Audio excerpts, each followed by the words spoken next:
agar para jamaah sekalian, Islam ini betul-betul berperan secara maksimal dalam hidup kita sebagaimana yang Allah Subhanahu wa taala tetapkan, maka kita wajib mengenal prinsip-prinsip mendasar.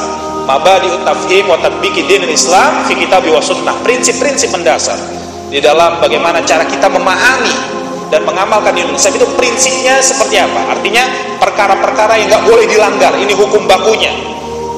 Ini apabila dilanggar muncul muskilah, muncul masalah nanti kalau prinsip mendasarnya dilanggar, ditabrak. Prinsip yang pertama di dalam kita memahami dan mengamalkan dinul Islam, yang pertama adalah bahwa Islam itu wajib difahami dan diamalkan dengan bersih. Itu prinsip yang pertama. Ya, Islam wajib difahami dan diamalkan dengan bersih. Apa maksudnya? Maksud Islam wajib difahami dan diamalkan dengan bersih. Maksudnya apa? Ya, jadi nggak boleh ditambah-tambah, nggak boleh dikurang-kurang, nggak boleh dicampur-campur, nggak boleh. Islam itu harus bersih sebagaimana yang diturunkan oleh Allah. Itu maksudnya. Ini kalau Islamnya sudah dicampur-campur, sudah ditambah-tambah, dikurang-kurang, nah inilah mulainya penyimpangan dan kerusakan dalam kehidupan kaum muslimin ketika Islamnya ini nggak bersih. Makanya nanti kita lihat ada mulai nambah-nambahin orang iseng. Dia bilang apa? Saya muslim nasionalis, saya muslim liberal, gitu. Saya muslim pancasilais, gitu lah. Muslim aja, muslim apa? Biasanya tuh kalau sudah ada tambahannya gitu, itu yang lebih dominan tambahannya, bukan Islamnya sudah. Ya, hati-hati. Perhatikan surat Az-Zumar, surat ke-39 ayat yang ketiga. Di dalam surat Az-Zumar, surat ke-39 ayat yang ketiga, Allah Subhanahu wa taala menjelaskan di sana, a'udzubillahi minasyaitonir rajim, ala lillahid dinul khalis. Ketahuilah hanya milik Allah agama yang khalis. Dari kata khalaso, kita sering sebut ikhlas, khalas, selesai, habis. Khalis, bersih, murni. Ketahuilah hanya milik Allah agama yang bersih, yang murni. Jadi kalau ingin diakui agama kita harus bersih, para jamaah sekalian, harus bersih, harus murni. Dan perhatikan, di dalam ayat ini Allah sebutkan salah satu yang mengotori agama kita. Sekaligus ya, di ayat ini disebutkan contohnya. Salah satu yang mengotori agama kita di dalam ayat ini menjelaskan tentang syirik tawassul. Nah, perhatikan, ini ada bab syirik tawassul. Walladzina takhudhu min dunihi awliya ma na'buduhum illa liyuqarribuna ilallahi zulfa. Ada orang yang mengatakan kami tidak menyembah mereka, yaitu orang-orang alim yang sudah meninggal itu, kami tidak menyembahnya kecuali supaya kami bisa lebih dekat kepada Allah. Gitu dia bilang.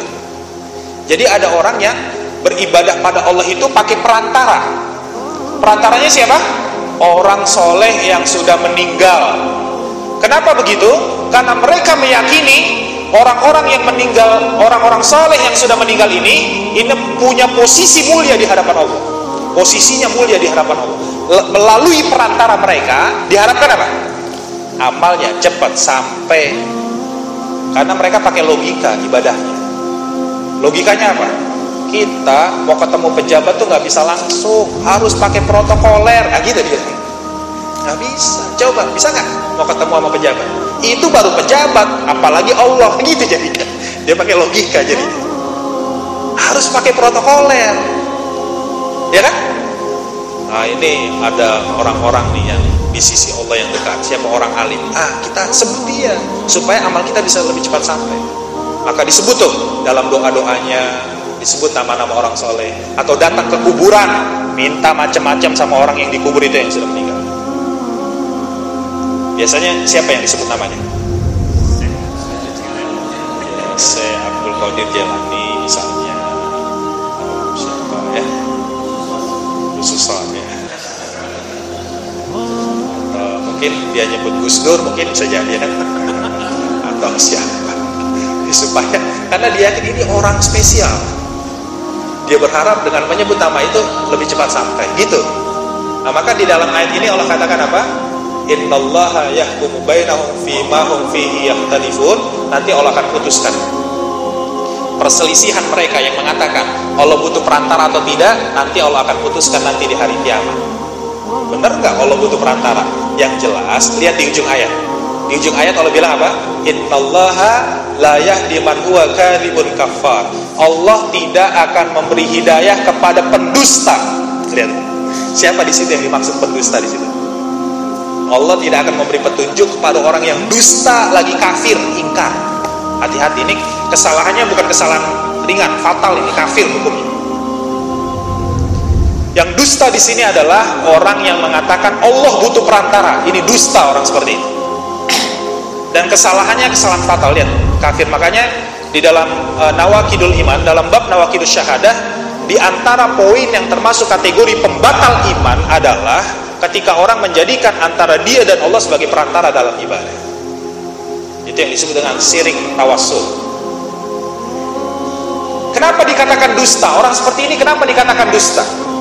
Coba lihat di dalam surat Al-Ghafir, dalam surat Al-Mu'min ayat ke-60, dalam surat ke-40 ayat yang ke-60. Karena Allah sendiri, Allah Subhanahu wa taala menegaskan di dalam surat ke-40 ayat ke-60, wa qala rabbukum, Allah Subhanahu wa taala berfirman, ud'uni astajib lakum. Berdoa tuh kepadaku, jangan berdoa kepada yang lain. Berdoa kepada, nanti aku kabulkan. Gak ada perintah berdoa kepada yang lain, kecuali orang soleh yang masih hidup boleh, ya. Innal ladzina yastakbiruna an ibadatihi sayadkhuluna jahannama dahirin. Orang-orang yang malas, gak mau ibadah, gak mau doa sama Allah, nanti Allah masukkan ke dalam neraka dalam keadaan hina. Pertama itu. Kedua, surat Al-Baqarah ayat 186. Ya, dalam surat Al-Baqarah ayat 186 juga dikatakan apa? Wa idza sa'alaka ibadi anni fa inni qarib ujibu da'watad da'i idza da'ani. Dalam surat Al-Baqarah ayat 186 juga dikatakan itu. Apabila hambaku bertanya kepada Muhammad tentang aku, jawab fa inni qarib, aku itu dekat. Ujibu da'watad da'i idza da'ani, aku kabulkan setiap doa apabila memohon kepadaku. Jadi dusta orang yang bilang Allah butuh perantara. Jadi itu yang dimaksud syirik tawassul. Salah satu yang mengotori agama kita adalah bab syirik. Kecuali tawasul yang benar, ya. Ada tawasul yang benar, dalam Islam diajarkan tawasul yang benar. Nah, tawasul yang benar itu sebenarnya suka dinyanyi-nyanyikan sama orang Islam, tapi dasar orang Islamnya nggak ngerti yang dinyanyikan, akhirnya datangnya ke kuburan lagi. Padahal nyanyinya udah benar, tawasalna bi bismillah, itu udah benar udah. Kita bertawasul dengan bismillah, tawasalna bi bismillah. Rasulullah bersabda apa?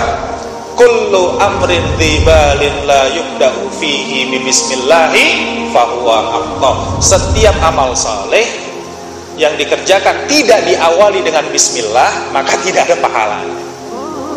Ya, setiap perbuatan baik kalau nggak diawali bismillah nggak ada pahala. Dan tawassalna bi bismillah. Yang kedua, wabil hadi Rasulullah. Dengan petunjuk Rasulullah, dengan Quran Sunnah. Tawasul kita dengan Quran Sunnah. Karena Rasulullah bersabda, man amila amalan laisa alaihi amruna fahuwa raddun. Siapa yang melakukan sebuah amal yang tidak ada contohnya, tidak ada dalilnya dariku, maka tertolak. Wa kulli mujahidilillah, itu pengertiannya adalah lewat para mujahid. Ya, orang-orang saleh yang masih hidup, yang berjuang. Itu boleh. Rasulullah ketika hidup pun sering didatangi oleh para sahabat minta didoakan. Ya Rasulullah, doakan aku agar aku masuk surga tanpa hisab. Ya, kau termasuk. Macam-macam lagi. Tapi nggak ada kemudian datang ke kuburan Rasulullah minta macam-macam. Jadi pertama, prinsip yang pertama apa? Islam harus diamalkan dengan bersih. Dalil yang kedua, surat ke-22 ayat ke-78. Dalil kedua tentang Islam harus diamalkan dengan bersih. Tadi surat ke-39 ayat ke-3 tadi, ya. Sekarang kita lihat surat Al-Hajj, surat ke-22 ayat ke-78. Maka Allah Subhanahu wa taala menjelaskan, A'udzubillahi minasyaitonir rajim. Bismillahirrahmanirrahim. Wajahidu fillahi haqqa jihadih wastabakum Wa ma ja'ala 'alaikum fid dini min haraj. Nah, di sini juga Allah katakan, Allah tidak menciptakan agama ini sebagai sebuah hal yang menyempitkan kalian. Islam itu bukan sebagai sebuah kesempitan, ya. Berjihadlah kamu di jalan Allah dengan sesungguh-sungguhnya jihad, karena Allah telah memilih kalian. Orang yang berjihad itu adalah orang-orang yang pilihan, ya, orang pilihan. Allah tidak menjadikan Islam agama ini sebagai sebuah kesempitan, tapi dia adalah sebuah solusi kebaikan kaum muslimin. Millat abikum Ibrahim, inilah ajaran nenek moyang kalian. Huwa sammakumul muslimina min qablu wa fi hadha. Perhatikan di sini. Allah sudah menamakan kalian semenjak dulu kalian itu sudah disebut muslim. Titik, sudah. Huwa sammakumul muslimina min qablu wa fi hadha. Dari dulu, begitupun dalam Quran, kalian itu sudah disebut muslim. Selesai. Jangan ditambahin. Tadi muslim nasionalis, muslim Pancasila, muslim demokrat, ini yang ngaco. Nggak ada. Allah bilang, Allah itu sudah menyebut kamu dari dulu muslim. Selesai, sudah muslim. Titik.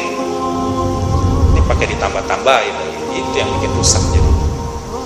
Ya, Islam harus diamalkan dengan bersih. Bersih apanya? Nah, sekarang pertanyaannya, bersih apanya? Coba silakan dijawab. Ajarannya apa? Ajarannya apa? Jenis kontennya apa, isinya ajaran? Tauhid. Tauhidnya harus bersih dari syirik. Terus apa lagi? Ibadahnya harus bersih dari bid'ah. Terus apa lagi? Muamalah harus bersih dari muamalah jahiliyah. Terus apa lagi? Kepemimpinan harus bersih dari kepemimpinan kafir dan kepemimpinan munafik dan sistem kepemimpinan batil. Apalagi yang harus bersih? Manhaj, metode perjuangan, manhajnya harus bersih dari manhaj batil. Harus melakukan minhajun nubuwah, metode perjuangan Nabi. Terus apa lagi? Ibadah udah tadi. Qiyadah kepemimpinan tadi udah barusan. Imannya harus bersih dari kekafiran. Terus satu lagi? Muamalah sudah. Satu lagi, akhlak. Akhlaknya harus bersih dari akhlakul mazmumah. Lihat, ini harus dipelajari, ini harus dikuasai. Karena ini akan jadi parameter kita berhadapan dengan siapapun nanti. Nanti kita berhadapan dengan siapapun, ini parameternya. Lihat, satu, akidahnya harus bersih dari akidatul kufriyah. Seorang muslim, kalau dia muslim, dia harus punya akidatul islamiyah. Nggak boleh ada pada dirinya akidatul kufriyah, ikatan kekafiran. Imannya harus bersih dari kekafiran. Tauhidnya harus bersih dari syirik. Ibadahnya harus bersih dari bid'ah. Akhlaknya harus bersih dari akhlakul mazmumah. Muamalahnya harus bersih dari muamalah jahiliyah. Qiyadahnya harus bersih dari qiyadatul kufriyah wal munafikin, kepemimpinan kafir dan munafik, dan juga sistem kepemimpinan kafir. Dan kedelapan, manhajnya harus bersih dari manhaj batil. Ini harus dikuasai. Ini nanti kita berhadapan dengan siapapun, ini tolok ukurnya. Silahkan orang mengklaim ana ahlus sunnah wal jamaah, gitu dia ngaku-ngaku. Silahkan aja, tinggal kita pelajari aja. Lihat akhlaknya, lihat ibadahnya, ya kan? Lihat akidahnya. Kalau itu orang mengklaim, ya, kalau orang itu mengklaim dirinya katanya ahlus sunnah wal jamaah, tapi ibadahnya bid'ah, tauhidnya syirik, imannya kufur, udah, gak usah banyak cerita. Tahu itu orang nggak benar. Jadi nanti mau berhadapan sama NU sama Muhammadiyah, sama Persis, sama siapapun, itu sama siapa saja, itu lihat ada 8 poin harus dipelajari. Nah, disinilah letak permasalahan umat Islam. Ini kita baru bahas prinsip pertama nih, ya. Kita baru bahas prinsip pertama, prinsip dalam memahami dan mengamalkan dinul Islam. Di situ saja sudah mulai terlihat di masyarakat kita bermasalah betul, nggak ngerti. Bayangkan, ngaji bertahun-tahun nggak bisa bedain mana iman, mana kafir, mana tauhid, mana syirik, mana bid'ah, mana sunnah. Coba, bertahun-tahun dia belajar Islam nggak bisa bedain mana minhajun nubuwah, mana metode kenabian, mana manhaj batil, nggak ngerti. Akhirnya ngakunya muslim, tetap saja metodologinya salah, batil. Kiadahnya nggak paham. Kiadatul Islamiyah tuh gimana sebenarnya? Kepemimpinan Islam tuh gimana? Nggak ngerti, bayangkan. Ya, nah, lihat ini. Inilah fakta. Inilah realita yang terjadi di masyarakat kita. Kenapa Islam hari ini berantakan? Kenapa masyarakatnya merasa terbebani dengan Islam? Kenapa? Imannya belum bersih, tauhidnya belum bersih, akidahnya belum bersih, akhlaknya belum bersih. Susah. Orang tuh kalau nggak ada kebersihan sulit menerima Islam, itu susah. Coba dibuka surat ke-26, surat As-Syu'ara, ayat 192 sampai ayat 195.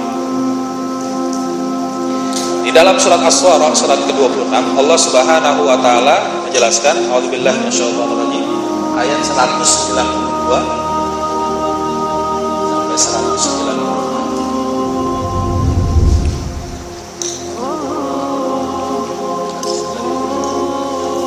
Wa innahu latanzilu rabbil alamin nazzala bihir ruhul amin ala qalbika litakuna minal munzirin bilisanin arabiyyin mubin. Nah, lihat di sini ayat itu dari ayat 192 sampai ayat 195. Pertama dikatakan apa? Wa innahu latanzilu rabbil alamin. Quran itu diturunkan dari Allah Rabbul Alamin. Nazala bihir ruhul amin, dibawa turun oleh ruhul amin, oleh malaikat Jibril. Ala qalbika litakuna minal munzirin, ke dalam hatimu Muhammad agar engkau menjadi pemberi peringatan. Bilisanin arabiyyin mubin, dengan bahasa Arab yang jelas. Perhatikan ya, dari ayat 192 sampai 195. Quran turunnya dari yang maha suci, yaitu Allah Subhanahu wa taala, dibawa turun oleh makhluk yang suci, yaitu malaikat Jibril, diterima oleh manusia yang suci, yaitu Rasulullah Muhammad SAW, disampaikan dengan bahasa yang suci, bahasa surga. Dan sumbernya yang membawa, yang menerima, yang suci. Jadi nggak bisa.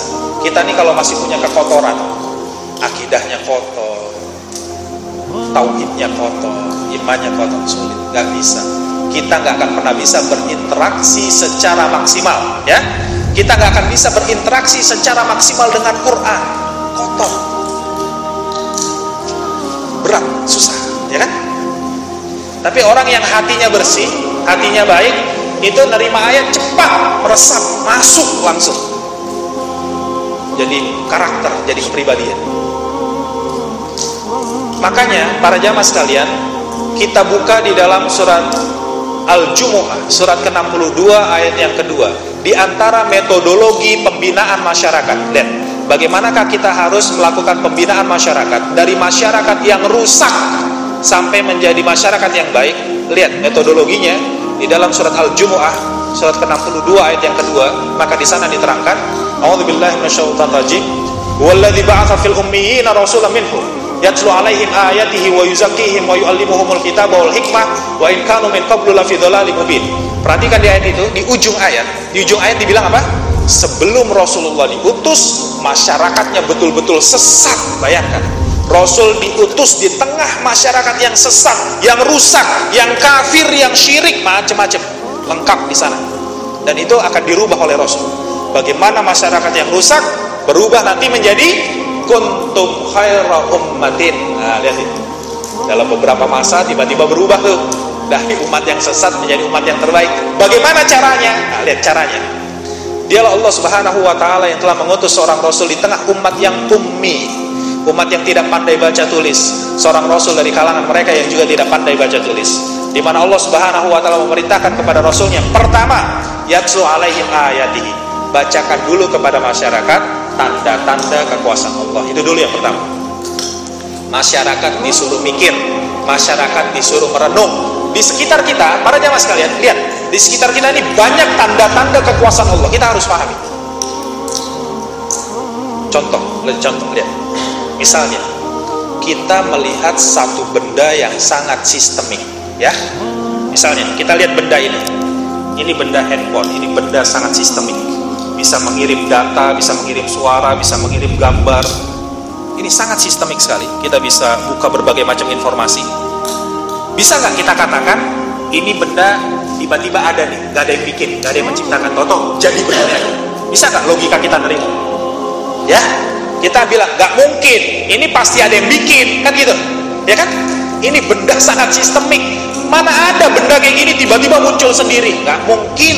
Logika kita nolak itu. Ini pasti ada yang bikin. Kita lihat TV, kita lihat mobil, motor, itu benda yang sistemik. Pesawat, wah ini benda sistemik sekali nih. Nggak mungkin ini, nggak ada yang bikin. Ini pasti ada yang bikin. Nah, lihat ini, ya. Nah sekarang kita lihat diri kita, lihat manusia. Manusia itu adalah makhluk yang sangat sistemik. Di dalam diri manusia ada sistem pernapasan, ada sistem pencernaan, ada sistem peredaran darah, ada sistem saraf. Lihat, di dalam tubuh manusia sistem. Apakah kita akan bilang manusia itu tahu-tahu ada begitu aja? Apa begitu? Kita akan bilang nggak mungkin. Akal kita akan bilang ini nggak mungkin. Ini benda sistemik kayak gini, ini pasti ada yang bikin. Lihat bumi, bumi ini benda yang sistemik, ya kan? Ada pasak bumi. Kalau bumi itu dibelah, lapisan-lapisan bumi sangat sistemik sekali. Komposisi bumi bagaimana, lapisan-lapisan ozon, udara dan sebagainya, luar biasa sistemik. Lihat, bacakan tanda-tanda kekuasaan Allah. Sadar nggak? Ini ada yang bikin loh, ya alam raya ini masih ada yang mencipta. Nggak mungkin, nggak mungkin ini ada semua nih kayak begini. Ini pasti siapa ini? Ini pasti yang maha hebat, yang maha kuasa, ya, yang menghadirkannya. Nah, lihat, dibacakan sehingga orang berpikir dan merenung. Iya ya, ini pasti ada yang maha hebat. Ini nggak mungkin. Ini nggak mungkin ada kayak gini muncul sendiri. Ini pasti ada yang bikin. Apalagi alam. Nah, pertama itu bacakan dulu kepada manusia, ajak mereka berpikir dan merenung. Baru masuk fase yang kedua. Fase yang kedua apa? Wa yuzakkihim. Nah, lihat, fase tazkiyatun nafs, mensucikan mereka. Sucikan dulu sebelum masuk ke fase ketiga keempat. Ketiga keempat fasenya apa? Wa yu'allimuhumul kitaba wal hikmah, mengajarkan Quran dan sunnah.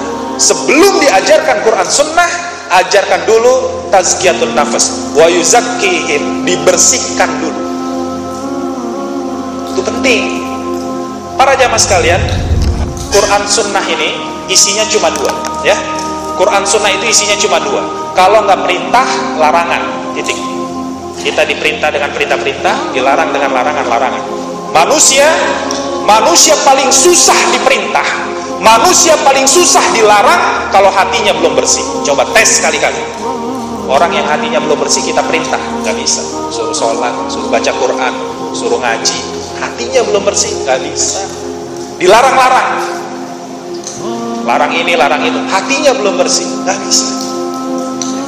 Maka sebelum wa yu'allimuhumul kitaba wal hikmah, masuki dulu tuh wa yuzakkihim, proses tazkiyatun nafas, disucikan. Yang disucikan apanya? Coba, dalam diri kita yang disucikan apa? Dua-duanya. Fisik tubuh kita disucikan dari najis. Ini bab toharoh babnya, ya kan? Bab fikih nih, bab toharoh. Khususnya disucikan yang hatinya nih dari syirik, dari kufur tadi.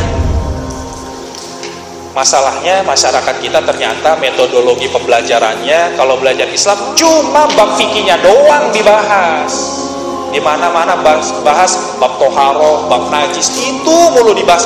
Bab tauhid, iman, syirik gak dibahas. Makanya sholat sih sholat tapi riya, jadi begitu jadi. Sholat sih sholat tapi bid'ah jadinya. Ini nggak beres, hatinya nggak beres. Yang dipelajari bab toharoh aja, bab toharoh, bab mandi, bab wudu segala macam.